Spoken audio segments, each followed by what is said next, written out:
नमस्कार मित्रों, आज के इस वीडियो में एक बार फिर से आप सभी का बहुत बहुत हार्दिक स्वागत है। हम आशा करते हैं कि आप सभी स्वस्थ होंगे, मस्त होंगे और पूरी तरह से अपनी तैयारी में व्यस्त होंगे। तो मित्रों, आज के इस वीडियो में हम हिंदी साहित्य से संबंधित कुछ महत्वपूर्ण और संभावित प्रश्नों को व्याख्यात्मक तरीके से हल करेंगे और इसके साथ इन्हें ट्रिक की सहायता से याद करने का भी प्रयास करेंगे। तो हम आशा करते हैं कि यह वीडियो आप सबके लिए बहुत ही महत्वपूर्ण होने वाला है, इसलिए इस वीडियो को आप लोग अंत तक जरूर देखें। चैनल पर नए हैं तो चैनल को सब्सक्राइब कर लें और उसके साथ ही अगर आपको थोड़ा सा भी उचित लगे तो इस वीडियो को अपने जो परिचित लोग हैं उनके पास भी शेयर करें। और इसके पूर्व की वीडियो में हम लोगों ने कुल 50 प्रश्नों को देखा था, तो आज के इस वीडियो में उसके आगे के प्रश्नों को हम लोग जानेंगे। तो जैसा कि स्क्रीन पर आप देख पा रहे हैं, प्रश्न संख्या 51, असंगत विकल्प का चयन करो, है ना। और आपको सोच समझ कर जवाब देना होगा कौन सा विकल्प असंगत है। तो ढेर सारे भाई बहनों का जवाब भी आ गया। अक्सर विकल्प बी को लॉक किया जाए। विकल्प बी, अमूल का जो अर्थ होता है जड़ वाला नहीं होता है, बल्कि अमूल का अर्थ होता है बिना जड़ वाला। आ माने नहीं, मूल माने जड़ है, जिसे उसे कहते हैं आमूल, है ना। तो यही असंगत था। बाकी अब्द माने वर्ष होता है, अमूल माने अनमोल होता है और अब्द माने कमल होता है। सब सही है। और जिन भाई बहनों ने विकल्प बी का चुनाव किया था, अब बिल्कुल सही जवाब भी सुनने तैयारी आप सबके यहाँ पर दिख रही है। अब प्रश्न संख्या 52 है कि अंगना और अंगना शब्द युग्म का अर्थ है।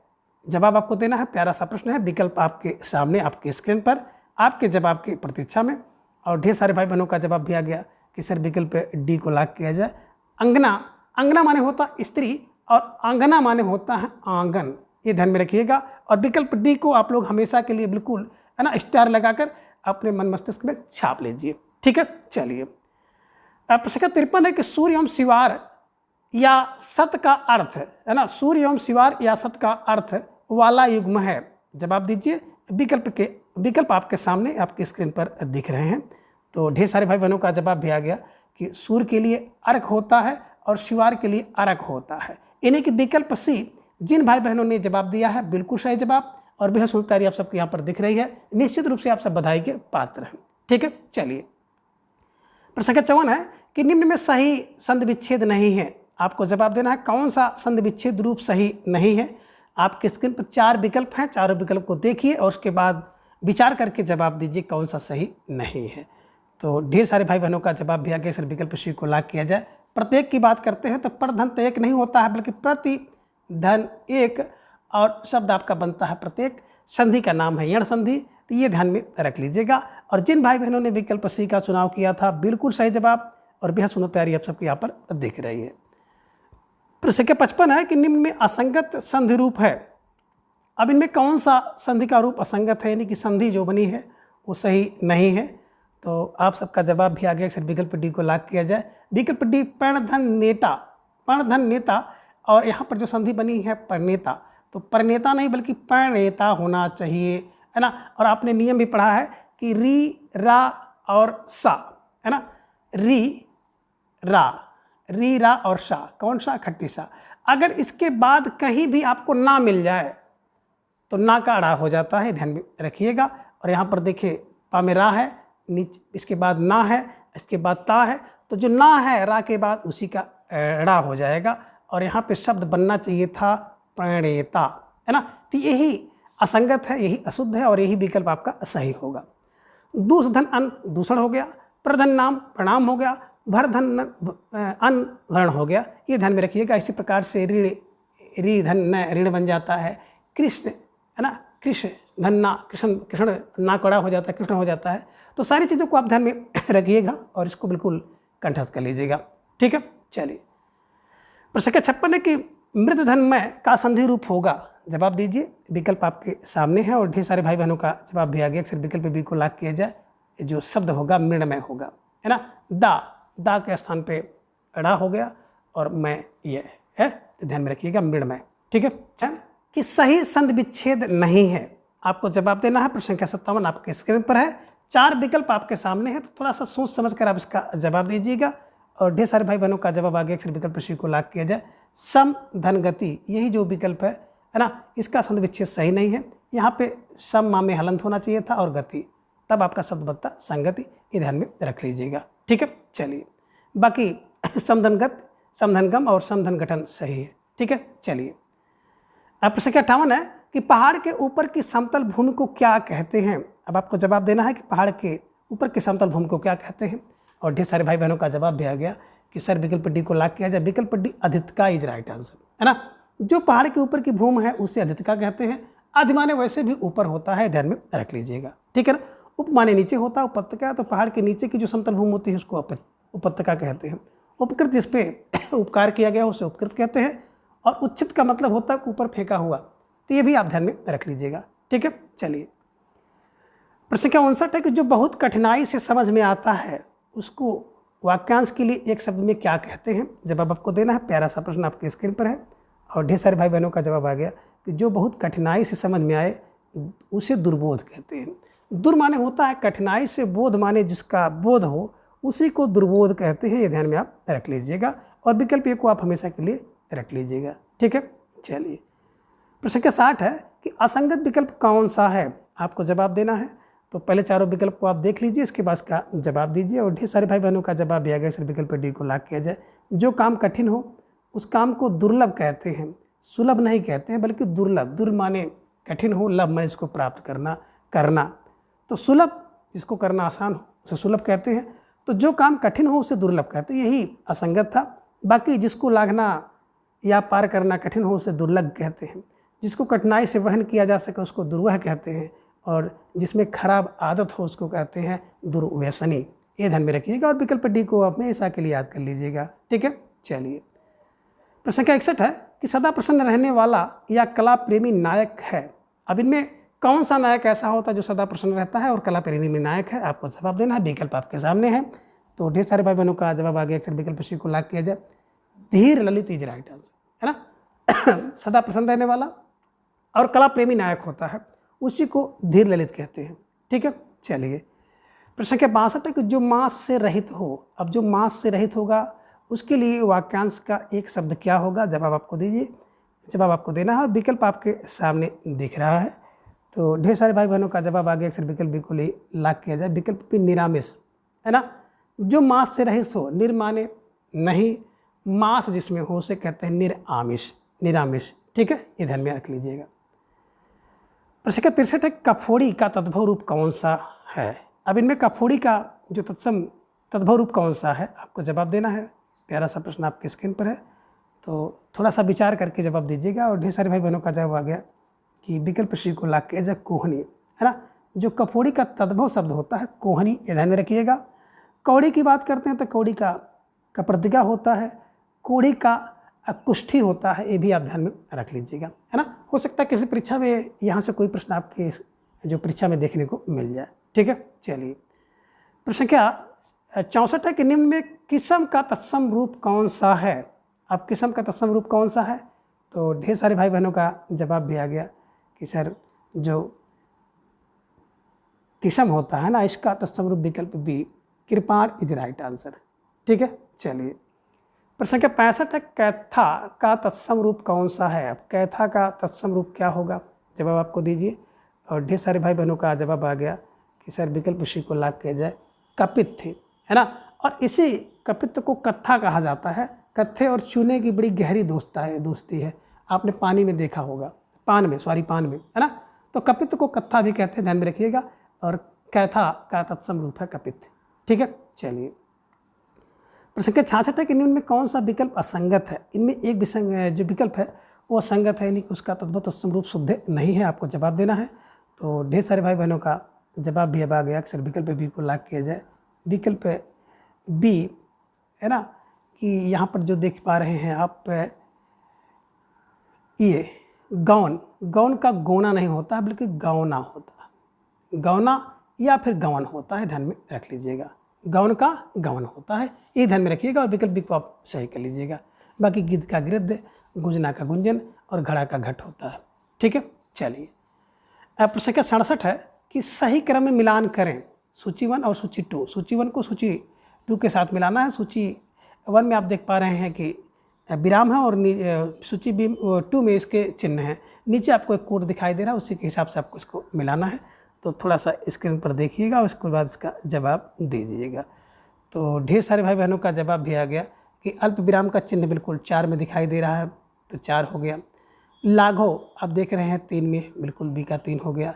उद्धरण आप देख रहे हैं 2 में 2 हो गया। और इतश्री बिल्कुल इस तरह से चिन्ह होता है इतश्री का 1। तो 4 3 2 1 यानी कि विकल्प बी इज राइट आंसर। जिन भाई बहनों ने विकल्प बी का चुनाव किया था बिल्कुल सही जवाब। बेहद तैयारी आप सबके यहाँ पर दिख रही है, निश्चित रूप से आप सब बधाई के पात्र हैं। अब प्रश्न संख्या 68 है कि हर्ष, विषाद, घृणा, आश्चर्य, करुणा, भय आदि भावों को व्यक्त करने के लिए किस चिन्ह यानी संकेत का प्रयोग किया जाता है? तो आपको जवाब देना है। विकल्प आपके सामने हैं और ढेर सारे भाई बहनों का जवाब आगे अक्सर विकल्प डी को लॉक किया जाए। विकल्प डी है ना, जिसे को कहते हैं विस्मय आदि बोधक चिन्ह। ठीक है, यही विकल्प डी सही होगा। और जिन भाई बहनों ने विकल्प डी का चुनाव किया था बिल्कुल सही जवाब और बेहद सुंदर तैयारी आप सबके यहाँ पर दिख रही है। ठीक है, चलिए अब संख्या 69 के महत्वपूर्ण कथन कहावत के लिए किस चिन्ह का प्रयोग किया जाता है? अगर कोई महत्वपूर्ण कथन हो, कोई कहावत हो, किसी की कही हुई बात को किस चिन्ह से, तो ढेर सारे भाई बहनों का जवाब आ गया कि उसको हम लोग दोहरा उद्धरण चिन्ह से के अंदर रखते हैं, है ना, इधर में रखिएगा। ठीक है, चलिए अब संख्या 70 है कि असंगत विकल्प कौन सा है? इनमें एक विकल्प जो असंगत है, तो कौन सा विकल्प असंगत है आपको जवाब देना है। और ढेर सारे भाई बहनों का जवाब आ गया कि सर जो प्रश्न संख्या 70 का अब विकल्प डी को लॉक किया जाए। विकल्प डी रीत, तिथि, हानि, है ना। इसकी बात करते हैं तो स्त्रीलिंग शब्द हैं। बाकी गुरुत्व, गौरव, सैर पुल्लिंग शब्द है। मोटापा, बुढ़ापा, बचपन पुल्लिंग है। चीता, घड़ा, गधा भी पुल्लिंग है। तो यही विकल्प डी 70 का विकल्प डी जो है, इसमें आप देख पा रहे हैं ना, जो तीनों शब्द हैं तीनों के तीनों शब्द स्त्रीलिंग है। यही असंगत है विकल्प डी। ठीक है, चलिए अब प्रश्न संख्या 71 के निम्न में स्त्रीलिंग शब्द किस विकल्प में है? अब ये देखिए, प्रश्न संख्या 71 का जवाब आपको देना है कि इसमें स्त्रीलिंग शब्द कौन से हैं। तो ढेर सारे भाई बहनों का जवाब भी आ गया, अक्सर विकल्प सी को लॉक किया जाए।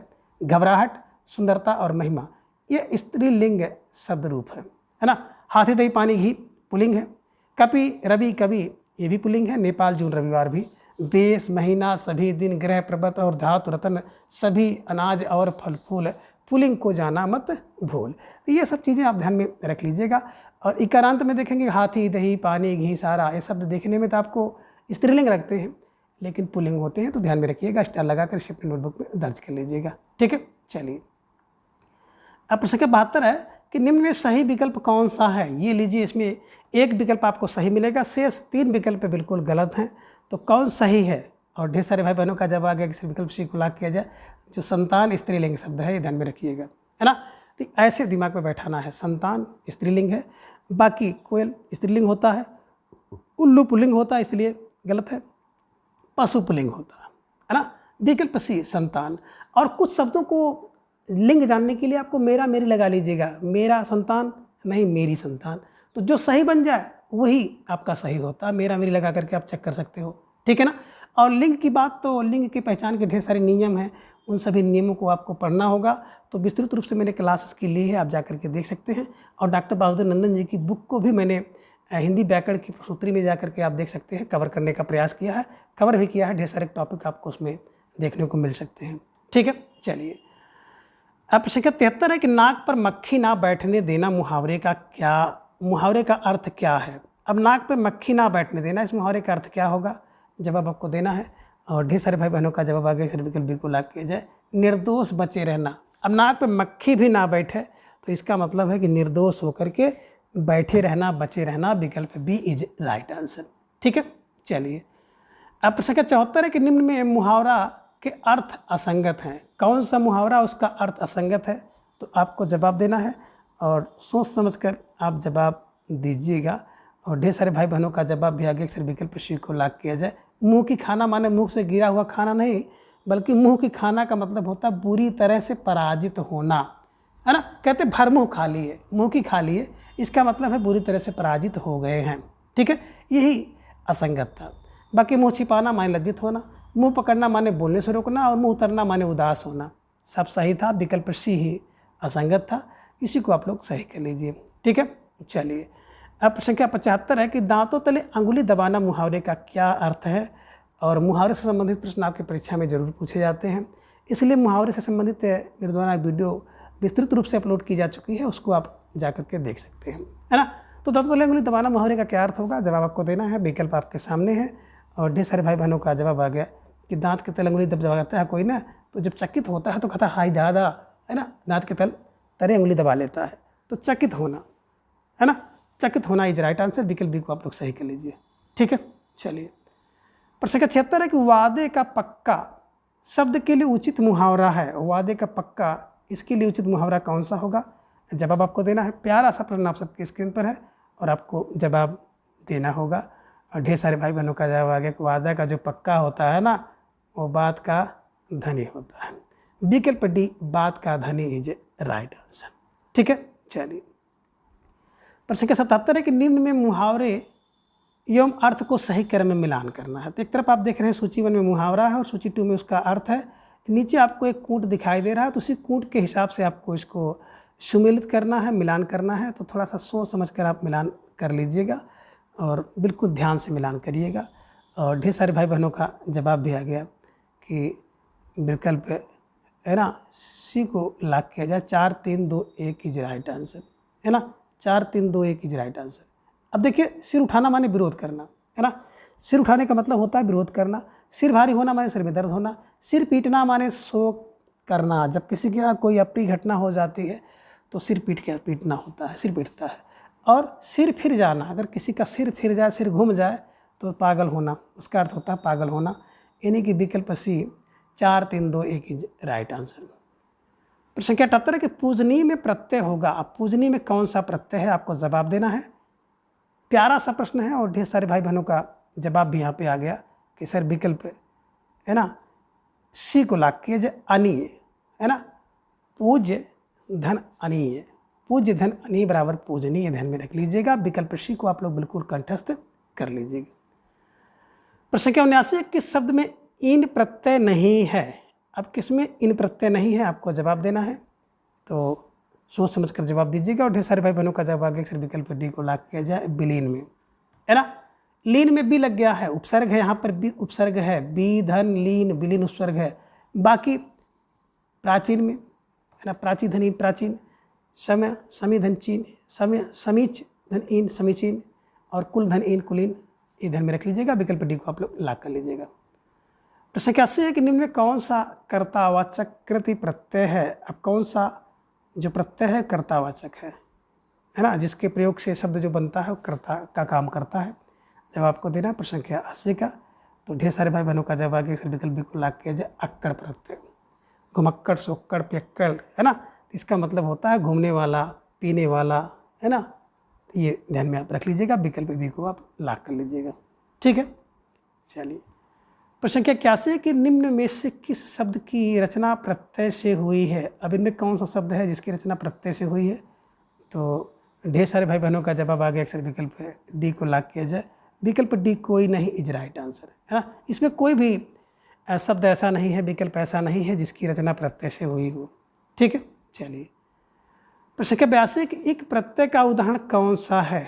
अब एक प्रत्यय का उदाहरण इसमें कौन सा है, थोड़ा सा सोच समझ कर विचार करिएगा, इसके बाद इसका जवाब दीजिएगा। तो ढेर सारे भाई बहनों का जवाब भी आ गया कि इसमें जो एक प्रत्यय है विकल्प सी सांस्कृतिक में, सांस्कृतिक में एक प्रत्यय है, संस्कृत धन एक बराबर सांस्कृतिक। ठीक है, चलिए। अब प्रश्न 83 के निम्न में संगत विकल्प कौन सा है। अब आपको जवाब देना है। प्यारा सा प्रश्न आपकी स्क्रीन पर है कि इनमें संगत विकल्प कौन सा है। ढेर सारे भाई बहनों का जवाब आ गया अक्सर विकल्प डी को लॉक किया जाए, बी और सी, है ना। जो सभी स्वर होते हैं अल्प प्राण होते हैं और सभी स्वर जो है घोष होते हैं। तो ये आप दिमाग में रखिएगा कि सभी स्वर अल्प प्राण घोष होते हैं, सभी स्वर अल्प प्राण घोष होते हैं। विकल्प डी इज राइट आंसर। प्रश्न संख्या 84 है कि निम्न में विवृत स्वर कौन सा है। अब जवाब दीजिए, विवृत स्वर कौन सा है। और ढेर सारे भाई बहनों का जवाब आ गया अक्सर विकल्प ए को लॉक किया जाए। विकल्प ए आ, दीर्घ आ इज राइट आंसर। विवृत स्वर कौन है, दीर्घ आ है। और आ ए औ अर्धवृत्त होगा, ध्यान में रखिएगा। समृद्ध ए ओ होगा और ए औ अर्धसमृद्ध होगा।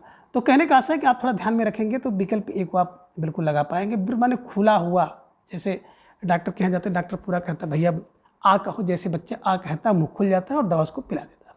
ठीक है, चलिए। प्रश्न 85 है कि निम्न में उच्चारण संगत नहीं है। अब कौन सा उच्चारण संगत नहीं है, तो जवाब दीजिएगा। और ढेर सारे भाई बहनों का जवाब आगे सर विकल्प सी को लॉक किया जाए। री का उच्चारण स्थान दंत नहीं है, ऋटुषाणाम मूर्धा, इसका तो उच्चारण स्थान मूर्धा, ध्यान में रखिएगा, है ना, और री मूर्धन्य वर्ण है, ये ध्यान में आप रखिएगा विकल्प सी को। आ अकंठ से है, ई तालु से है, उ ओर से है। ठीक है, चलिए अब प्रश्न संख्या 86 है कि निम्न में व्यंजन वर्णों की संख्या कितनी है। आपको जवाब देना है कि व्यंजन वर्ण कितने हैं, तो थोड़ा सा सोच समझकर विचार करके इसका जवाब दीजिएगा प्रश्न संख्या 86 का कि व्यंजन वर्णों की संख्या कितनी है। और इस विकल्प के अनुसार देखेंगे तो विकल्प ए इज राइट आंसर, 35 वर्ण, है ना। और अगर 35 विकल्प में ना हो, 33 हो, तो आपको लगाना है 33 वर्ण, है ना। तो 33 ध्यान में रखिएगा, व्यंजन जो वर्ण होते हैं 33 होते हैं, लेकिन अगर आपको कहीं 35 मिल जाए तो 35 को लगा सकते हैं। ठीक है, चलिए अब प्रश्न का 87 है कि तद्दोषो शब्दार्थो सगुण वान अलंकृति पुनः क्वापि किसका कथन है। तो मैंने आपको 20 बार इसको बताया है कि मम नहीं तद, मम नहीं तद, यानी कि मम, मम फार मम्मट का, तद फार तद्दोषो, तो मम नहीं तद्दोष। ठीक है, तो मम मम्मट का तद्दोषो। ठीक है, अब प्रश्न का 88 है कि दोहरी आग की लपट किसका उपन्यास है। जवाब दीजिए। तो ढेर सारे भाई बहनों का जवाब भी आ गया, सर विकल्प को लॉक किया जाए, डॉक्टर देवराज इज राइट, है ना। दोहरी आग की लपट जब पकड़ लेती है तो डॉक्टर देवराज ही याद आते हैं, ध्यान में रख लीजिएगा। ठीक है, चलिए प्रश्न संख्या 89 है कि आनंदीलाल किसका मूल नाम है ना। तो ढेर सारे भाई बहनों का जवाब आगे से विकल्प को लॉक किया जाए, विकल्प एक कमलेश्वर इज राइट आंसर, है ना। आनंदीलाल कमलेश्वर का मूल नाम है, ध्यान में रख लीजिएगा। ठीक है, प्रश्न संख्या 90 किस पद में करण कारक नहीं है। ये लीजिए प्रश्न आपकी स्क्रीन पर आ गया कि किस विकल्प में करण कारक नहीं है, जवाब आपको देना है। और ढेर सारे भाई बहनों का जवाब आगे से विकल्प डी को लॉक किया जाए, राधा ने नृत्य किया, इसमें कर्ण कारक नहीं बल्कि कर्ता कारक है। वह चम्मच से खाता है, कर्ण कारक है। आँखों देखी खबर, कर्ण कारक है। अरे तार द्वारा सूचना मिली, कर्ण कारक है, ध्यान में रखिएगा। विकल्प डी राधा ने नृत्य किया, इसी में कर्ण कारक नहीं है। ठीक है, चलिए प्रश्न संख्या 91 कि संप्रदान का क्या अर्थ है। ये लीजिए प्यारा सा प्रश्न आ गया कि संप्रदान का क्या अर्थ है। और ढेर सारे भाई बहनों का जवाब आ गया अक्सर विकल्प बी को लॉक किया जाए, विकल्प बी देना इज राइट आंसर, है ना। संप्रदान माने होता है सम्यक रूप से किसी को दान करना, यानी कि जब कोई वस्तु किसी को गिफ्ट में दी जाए, उपहार में दी जाए, मैंने हमेशा के लिए दे दी जाती है, फिर उसको लिया ना जाए, तो उसी को संप्रदान कहते हैं। ठीक है, चलिए और ये लीजिए प्रश्न संख्या 92, उसी से मिलता जुलता प्रश्न आपके स्क्रीन पर आ गया, है ना। बोनस का नंबर है, इसको तो सब लोग भुना लीजिए, है ना। जिसे कोई वस्तु दिया जाए उसमें कौन सा कारक होता है। तो ढेर सारे भाई बहनों का जवाब आ गया कि जिसे कोई वस्तु दिया जाए उसमें संप्रदान कारक होता है। संप्रदान, सम्यक रूप से जब कोई वस्तु किसी व्यक्ति को दी जाती है तो उसमें संप्रदान कारक होता है, और इसका चिन्ह होता है को के लिए। ठीक है, चलिए अब प्रश्न संख्या 93 है कि निम्न में से किस शब्द में आ उपसर्ग नहीं है। अब आपको जवाब देना है किसमें दीर्घ आ उपसर्ग नहीं है। तो ढेर सारे भाई बहनों का जवाब आ गया, सिर्फ विकल्प डी को लॉक किया जाए, विकल्प डी आचेत नहीं होता बल्कि अचेत होता है, तो ये ध्यान में रखिएगा। इसी में आपका आ उपसर्ग नहीं है, बाकी आजन्म, आहार, आरोहण में आ उपसर्ग है। ठीक है, चलिए अब प्रश्न संख्या 94 निम्न में से किस में आ उपसर्ग नहीं है। अब लीजिए प्यारा सा प्रश्न आपके स्क्रीन पे आ गया, किस में आ उपसर्ग नहीं है। तो ढेर सारे भाई बहनों का जवाब आ गया, सिर्फ विकल्प सी को लॉक किया जाए, विकल्प सी अवगुण में, है ना। अवगुण में उपसर्ग नहीं है, ये ध्यान में रखिएगा। अवसर्ग है, ये ध्यान में आपको रखना होगा, और अवतद्भव का उपसर्ग होता है। ठीक है, चलिए प्रश्न संख्या 95 कि अपेक्षा में कौन सा उपसर्ग है। अब आपके स्क्रीन पर आ गया प्यारा सा प्रश्न कि अपेक्षा में कौन सा उपसर्ग है। और ढेर सारे भाई बहनों का जवाब भी आ गया कि सर विकल्प डी को लॉक किया जाए, है ना। विकल्प डी अप, ये ध्यान में रख लीजिएगा। विकल्प अपेक्षा, अप अपेक्षा में कौन सा है। तो विकल्प ए अप धन इच्छा बराबर अपेक्षा, विकल्प ए को आप लोग लगा कर लीजिएगा। ठीक है, चलिए प्रश्न संख्या 96 कि निम्न में से किस शब्द में आपसर्ग नहीं है। अब इसमें किस में आपसर्ग नहीं है। तो ढेर सारे भाई बहनों का जवाब भी आ गया, सर विकल्प डी को लॉक किया जाए। अपांग में अप धन अंग है, इसमें आ नहीं है बल्कि आदृष्ट, अमंद, अलभ्य, और इसी में विकल्प डी में अप धन अंग शब्द बनता अपांग। ठीक है, चलिए प्रश्न संख्या 97 गलत विलोम युग्म है। अब किसमें गलत विलोम युग्म है, मैं आपको जवाब देना है। प्रश्न संख्या 97 आपके स्क्रीन पर है, प्यारा सा प्रश्न है। तो ढेर सारे भाई बहनों का जवाब इसमें भ्रमित हो रहा है, और ढेर सारे भाई बहनों का जवाब भी आ गया, सर विकल्प को लॉक किया जाए। प्रवेश का निषेध होता है ना। निषेध और या तो प्रवेश का निकास होता है, ये ध्यान में रखिएगा। तो यहाँ पे देखिए निवेश है और कुछ भाई बहन इसको ध्यान से नहीं देखे हैं, तो इस तरह से एक आध प्रश्न आपकी परीक्षा में मिलता है, बहुत ज़्यादा कॉन्फिडेंस होता है तो हम लोग भाग जाते हैं, है ना। तो निवेश है, निषेध यहाँ पे होना था, ये ध्यान में रखिएगा। और जिन भाई बहनों ने विकल्प ए का चुनाव किया था बिल्कुल सही जवाब है, उसकी तैयारी आप सबके यहाँ पर दिख रही है। प्रश्न संख्या 98 कि सत्कार का विलोम शब्द होगा, ये लीजिए प्यारा सा प्रश्न आपके स्क्रीन पर आ गया, सत्कार का विलोम शब्द क्या होगा। तो ढेर सारे भाई बहनों का जवाब भी आ गया कि सर जो सत्कार होता है ना, इसका विलोम शब्द होता है तिरस्कार। सत्कार माने आदर सम्मान, तिरस्कार माने अपमान, ठीक है। चलिए प्रश्न संख्या 99 गणतंत्र का विलोम शब्द क्या होगा, ये लीजिए प्यारा सा प्रश्न आपके स्क्रीन पर आ गया और ढेर सारे भाई बहनों ने जवाब दे दिया। गण माने समूह का तंत्र, लोगों का तंत्र, है ना, और इसका विलोम शब्द होता है राजा का तंत्र, यानी कि राजतंत्र। विकल्प डी इज राइट आंसर। प्रश्न संख्या 100 है कि सकाम का विलोम शब्द क्या होगा। तो ढेर सारे भाई बहनों का जवाब आ गया, सकाम का जो विलोम शब्द होता है निष्काम होता है, यानी कि विकल्प बी इज राइट आंसर। अब प्रश्न संख्या 101 है कि निम्न में किस विकल्प में अनुभाव नहीं है ना। तो ढेर सारे भाई बहनों का जवाब आ गया, अनुमाने बाद में भाव, यानी कि अस्थाई के भाव के बाद जो अनुभाव होता है, भाव के बाद जो भाव आए उसे अनुभाव कहते हैं। तो कौन सा एक अनुभाव नहीं है। ढेर सारे भाई बहनों का जवाब भी आ गया, अक्सर विकल्प डी को लॉक किया जाए, आलम्बन और उद्दीपन ये अनुभाव नहीं है, ये ध्यान में रखिएगा, बल्कि ये विभाव हैं, ठीक है, विभाव हैं। बाकी कायिक सात्विक वाचिक और आहार्य ये 4 प्रकार के अनुभाव होते हैं, ध्यान में रख लीजिएगा और स्टार लगाकर इसे अपने नोटबुक में दर्ज कर लीजिएगा। तो मित्रों आज की इस वीडियो में बस इतना, अगले वीडियो में हम इसके अगले भाग को जानेंगे। तब तक के लिए आप सभी अपना ख्याल रखिए और अपना अधिक से अधिक समय अपने तैयारी पर लगाएं। अपना प्रेम स्नेह विश्वास इस तरह से चैनल पर बनाए रखें। धन्यवाद, नमस्कार, बाय बाय।